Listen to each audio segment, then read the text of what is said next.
barang-barang kita, nikel-nikel kita, mau kita ekspor mau enggak kan suka-suka kita. Bahan-bahan untuk litium baterai itu ada di Indonesia. Sangat keliru sekali kalau barang-barang seperti ini kita ekspor. Sehingga apa? Akhirnya transformasi besar ekonomi di Indonesia ini betul-betul bisa berubah. Dimulai dari dunia pertambangan. Salut, di tangan pemerintah Jokowi 2 raksasa tambang asing kembali ke RI. Ditulis oleh Nia Alif dari siwa.com. Sebelum kita lanjut, jangan lupa klik tombol subscribe dan nyalakan loncengnya agar tidak ketinggalan informasi terbaru dari Redaksi TV. Tak main-main, keseriusan Jokowi dan jajarannya dalam mengembalikan kekayaan alam Ibu Pertiwi yang dimiliki asing akhirnya jadi kenyataan. Meski diteriaki pro asing, antek kapitalis dan lainnya, nyatanya baru kepemimpinan Jokowi yang bisa mengambil alih tambang raksasa. Setelah Freeport dibuat takluk dengan mengambil alih 51% sahamnya, kini giliran raksasa tambang terbesar kedua. Seperti dilansir CNBC-Indonesia.com, kini pemerintah mencaplok 20% saham tambang nikel raksasa Brasil PT Vale Indonesia Tbk melalui holding BUMN Pertambangan Mining Industri Indonesia.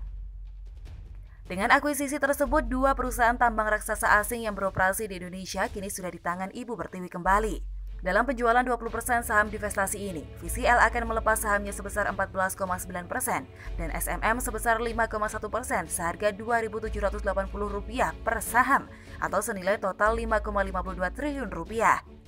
Transaksi penjualan ini ditargetkan akan selesai pada akhir tahun 2020. Setelah selesainya transaksi, kepemilikan saham di Vale Indonesia akan berubah menjadi VCL 44,3%, SMM 15%, dan publik 20,7%. Melalui kepemilikan 20% saham di Vale Indonesia dan 65% saham di PT Aneka Tambang Tbk, MINDID akan memiliki akses terhadap salah satu cadangan dan sumber daya nikel terbesar dan terbaik di dunia. Kita patut memberi apresiasi setinggi-tingginya pada pemerintah Jokowi untuk hal ini.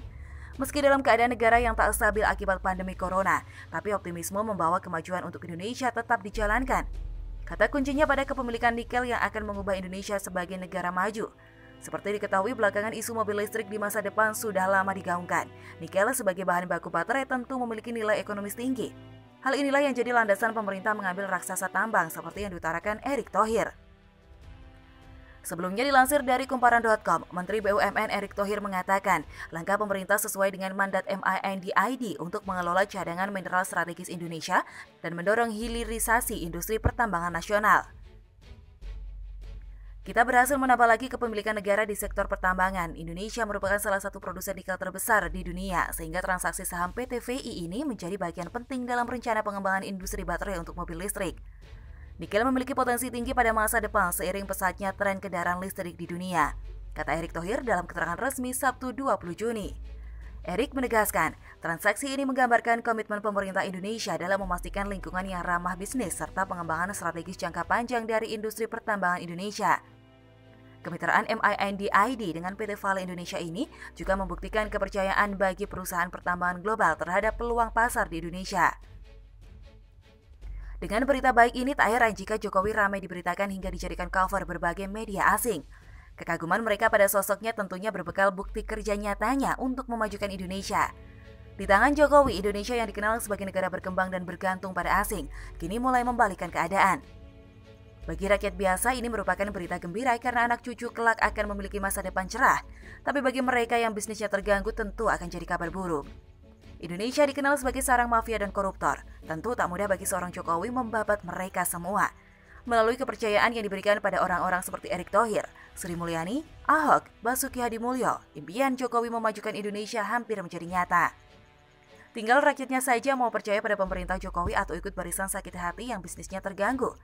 Kita lihat ke depan setelah Jokowi menyelesaikan 2 periodenya dan mampu mengangkat nama bangsa, pasti sosoknya akan dirindukan semua orang.